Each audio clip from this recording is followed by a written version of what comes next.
You're cute, but you'd be a 10 if you worked out more. If you laugh it off, you made a big mistake. Not because the comment sucked, but because of what just happened underneath it, and you didn't even notice. That was a compliment. That was a scan. They weren't trying to hurt you. They were trying to find something. And the way you responded just told them everything they needed to know. So here's what's actually happening. Manipulators don't break people. Instead, they look for the crack that's already there.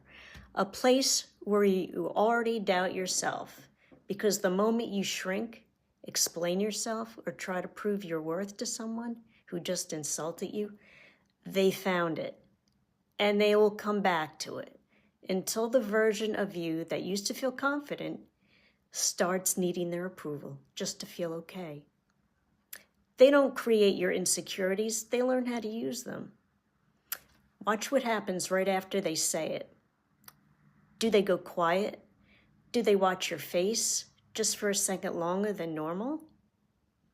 Do they pull back slightly, like they're waiting for something? That silence isn't awkward. That's the test. They're not done yet. They're reading you. And in that moment, without realizing it, you're giving them an answer. Either, this works on me, or this won't work here. Most people fail this test without knowing they're taking it. And they laugh it off. They explain themselves. They try to be understood. They work a little bit harder to prove they're worthy of the room. Then the manipulator feels more powerful than them. Because now they have a map. They know the soft spot. And they know you won't stop them when they press on it. They don't break your confidence all at once. They study it first. How do you shut these people down? With their backhanded compliments? Here's how. You don't argue. You don't expose them. You don't get emotional and prove their point. You do something a little harder. You become someone they can't read. When they say you'd be more attractive if you say, I'm comfortable with who I am. That's it. No explanation, no softening, no nervous laugh afterward. And when they say, my ex used to do this better, you say, then that sounds like a better fit for you. Watch what that does to the energy in the room.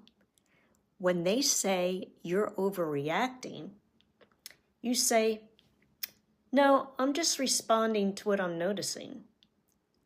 You're not arguing. You're not backing down. You're just immovable. And when they cross the line, I'm not okay with that. Then you stop talking. That silence that follows, that's not awkward. That's power.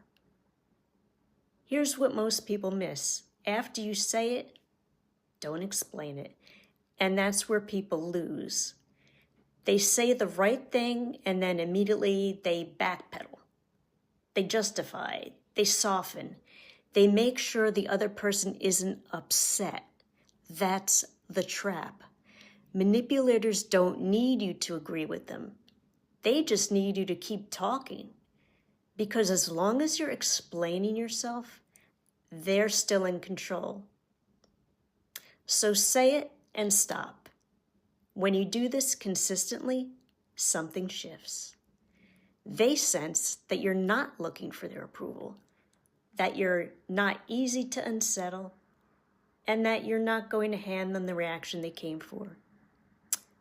And then one of two things happens. They either escalate because they're losing their grip and they know it, or they move on because you're not someone they could use. Either way, you win. You don't stop a manipulator by out-arguing them. You stop them by becoming someone they can't move.